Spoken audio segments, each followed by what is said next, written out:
সরকারি স্কুলগুলোতে নবম, দশম, একাদশ ও দ্বাদশ শ্রেণীর পাঠ্যপুস্তক এখন যেভাবে বিক্রি করা হচ্ছে তা বন্ধ করে এজেন্সির মাধ্যমে সরবরাহ করার দাবিতে আবারও সোচ্চার হল রাজ্যের পুস্তক ব্যবসায়ীরা। রবিবার আগরতলা প্রেস ক্লাবে অনুষ্ঠিত the all Tripura book sellers and publishers অ্যাসোসিয়েশনের পঞ্চম দ্বিবার্ষিক রাজ্য সম্মেলনে বিষয়টি নিয়ে সোচ্চার হন প্রতিনিধিরা। একদিনের এই রাজ্য সম্মেলনে অ্যাসোসিয়েশনের সমস্ত বিভাগীয় কমিটির কার্যকারী সদস্যরা উপস্থিত ছিলেন। প্রতিনিধি সম্মেলনে রাজ্যের পুস্তক ব্যবসায়ীদের দুরবস্থার চিত্র তুলে ধরে গভীর উদ্বেগ প্রকাশ করেন সংগঠনের রাজ্য নেতৃত্ব। তাদের অভিযোগ, সরকার যেভাবে স্কুলগুলিতে পাঠ্যপুস্তক সরবরাহ করছে তাতে করে চরম আর্থিক সংকটের সম্মুখীন এখন পুস্তক ব্যবসায়ীরা। গত 18 জুলাই রাজ্যের শিক্ষামন্ত্রী তথা মুখ্যমন্ত্রীর সাথে অ্যাসোসিয়েশনের এক প্রতিনিধি দল দেখা করে তাদের দাবি তুলে ধরেন। মুখ্যমন্ত্রী বিষয়টি খতিয়ে দেখে প্রয়োজনীয় ব্যবস্থা গ্রহণ করার আশ্বাস দেন বলে জানালেন বুক সেলার্স অ্যান্ড পাবলিশার্স অ্যাসোসিয়েশনের রাজ্য সাধারণ সম্পাদক উত্তম চক্রবর্তী। এদিন তিনি আরও জানান, মুখ্যমন্ত্রীর আশ্বাস অনুযায়ী তাদের বিশ্বাস, আগামী শিক্ষাবর্ষ থেকেই সরকার তাদের দাবি পূরণে প্রয়োজনীয় উদ্যোগ গ্রহণ করবে। News desk, ANE. All Tripura book sellers and publishers অ্যাসোসিয়েশনের আজকে পঞ্চম দ্বিবার্ষিক প্রতিনিধিত্বমূলক সম্মেলন। এই সম্মেলনে সমস্ত বিভাগীয় কমিটির পক্ষ থেকে আমাদের যে কার্যকরী কমিটি আছে সমস্ত মহকুমার, আজকে তারা এখানে উপস্থিত হয়েছেন। এই প্রতিনিধিত্বমূলক সম্মেলনের মাধ্যমে আমরা আমাদের বিগত দিনের পুস্তক ব্যবসার যে সমস্যা, এই সমস্যা নিয়ে আলোচনা করি এবং এই সমস্যা থেকে কীভাবে উত্তরণ করা যায় এই সম্পর্কে বিষয়গুলো আলোচনা হবে।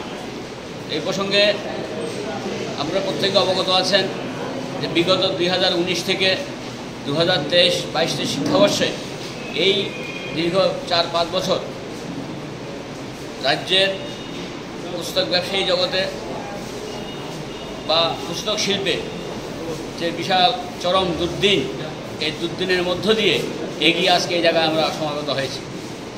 আমাদের চরম পরিস্থিতির মধ্য দিয়েও আমাদের প্রত্যেকটি সদস্য এই জীবিকাকে জীবনের ব্রত হিসেবে গ্রহণ করে এখন আঁকড়ে আছেন এবং সংগঠনের প্রতি গভীর শ্রদ্ধা ভালোবাসা রেখে দূর দূরান্ত থেকে, ধর্মনগর থেকে, কাঞ্চনপুর, সাবরুম থেকে কমলপুর, প্রত্যেকে এখানে আজকে সমাগত। এই দুর্গম পরিস্থিতিকে কীভাবে কাটিয়ে ওঠা যায় আমাদের নিরন্তর প্রচেষ্টা চলছে।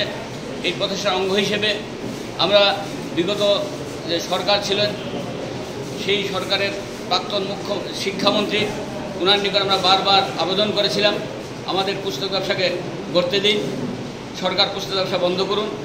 আমাদের দাবিকে উনি প্রথমে স্বীকৃতি দিয়েছিলেন, মেনেছিলেন, কিন্তু কার্যক্ষেত্রে উনি আমাদেরকে নিজের প্রস্তাবকে নিজেই ফিরিয়ে নিয়েছেন।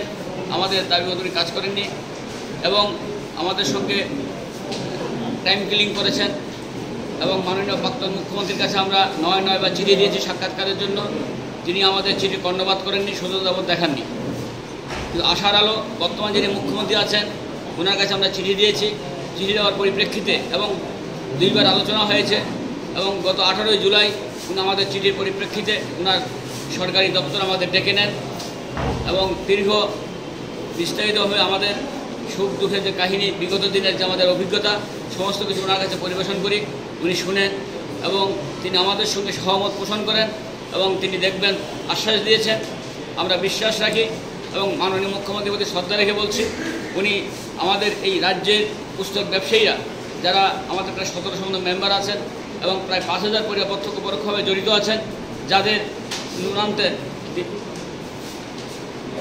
পান্তা ফুরায়, এই অবস্থার মধ্য দিয়ে যাতে আর ভবিষ্যতে না কাটতে হয়। বাবা, ছুটিটা ক্যান্সেল হয়েছে। শোনো না বাবা, একটা ইম্পর্টেন্ট মিশনের জন্য আমার জম্মু কাশ্মীর যেতে হচ্ছে।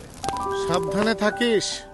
ও কাছে না থাকলে এই বয়সে কনস্ট্রাকশনে এত বড় কাজ আমি একা সামলে উঠতে পারবো না। আরে বাবা, রিল্যাক্স। তুমি শুধু আমাদের বাড়িটার ডিজাইনটা সিলেক্ট করে দাও। শোনো, আমাদের ছেলে যেমন দেশ রক্ষা করতে পারে,